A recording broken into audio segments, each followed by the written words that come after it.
Mr. Shadoe, Yes. very rarely do I ever say, and I got to swing to politics for just a little bit, that that I never, you know how a lot of YouTubers go, she went scorched earth or she destroyed so and so. I never usually say that, but today Danielle Smith actually destroyed a reporter when she was asked the most stupid question.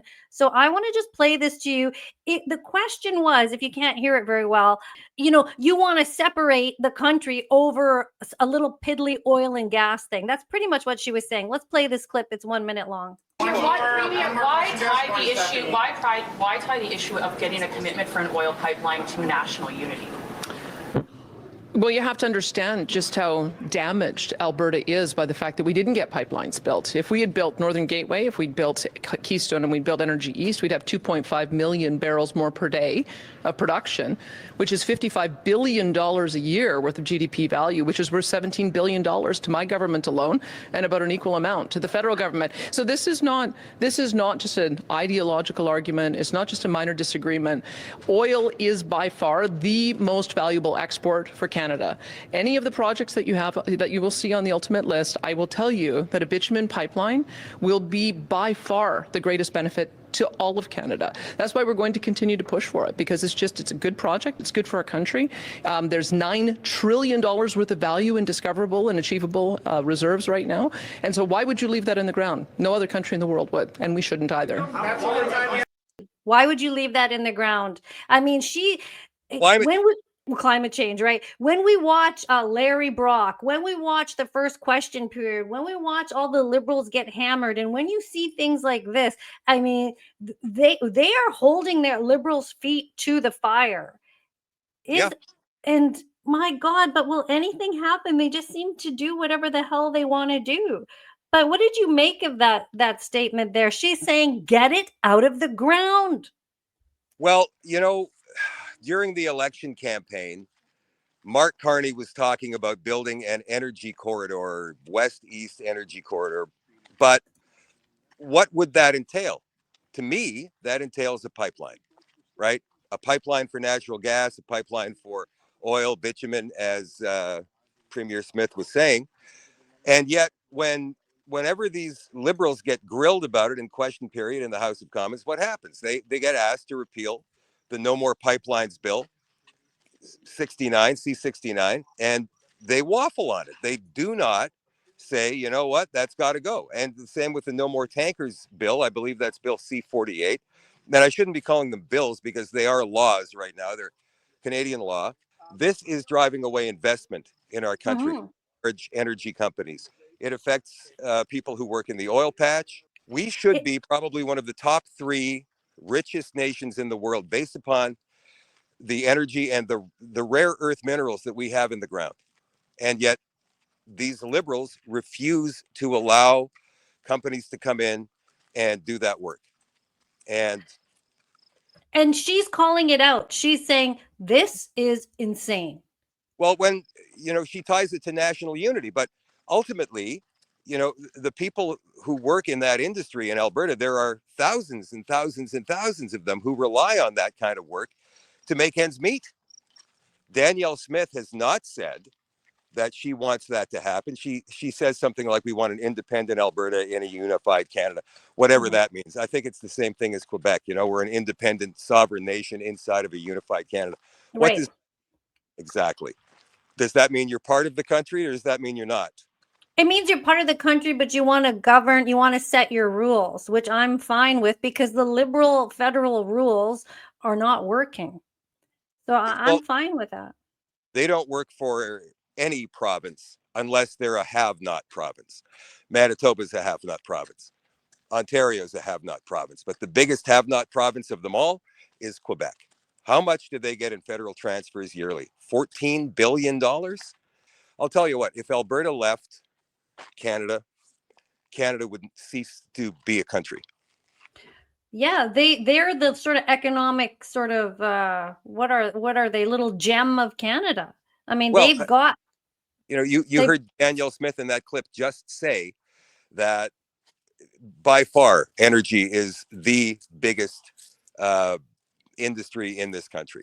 Mark Carney is a net zero zealot, Anita. I know. I You always know, call him that. Yeah, that's what he it is. is. But you cannot have net zero anything. Just like you cannot be a non-binary. You can't be a nothing. You have to have something. So it's utterly ridiculous. They've already made their money on their ideology. They have no problem flying the king in, which I don't have a huge problem with, but they have no problem having a motorcade that has a carbon emission that I would never even use in 5 years. But that's okay for them. It's just not okay for you. I don't want an electric car. I want the choice. So what I think is going to happen here is this is going to be. I was interviewing somebody who said this is going to be like the new trucker convoy. The Alberta separation movement is going to be another almost revolution that the world is going to be watching. If Alberta separates, I wish part of BC would go too, because these policies aren't working. And I love Canada. I'm Canadian. I'm like as Canadian as the day is long, although I'm Indian, but you know what I mean? Like I was born here. I'm a coconut, right? Brown on the outside. Brown on the inside, white on the inside. I identify as white. No, I'm joking. I'm Indian, but I love this country. I don't like what I've seen since 2020.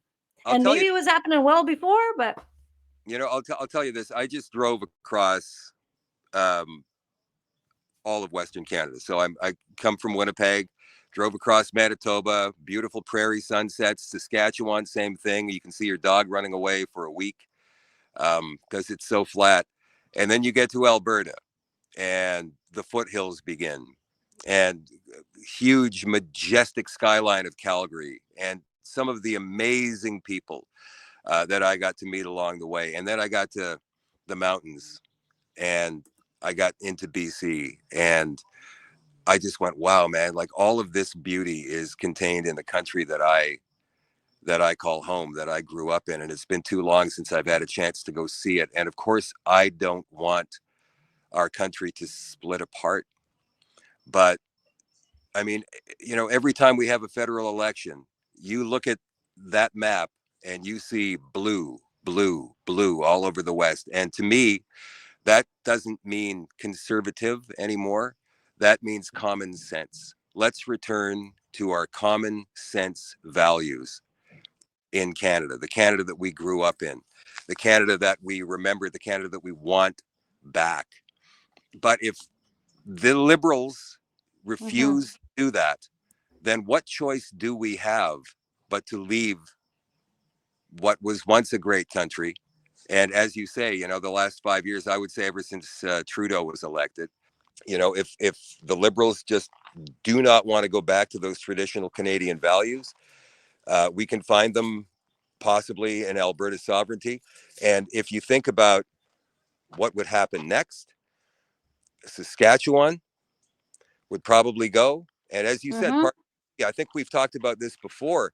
I'm wondering if municipalities would have the ability to say, we don't want to be a part of British Columbia anymore, if they want to keep holding us to these ridiculous rules. And maybe some of these Eastern RMs in BC could join Alberta, and some of the Western RMs in Manitoba could join Saskatchewan. Think about Quebec separating, and what does that leave?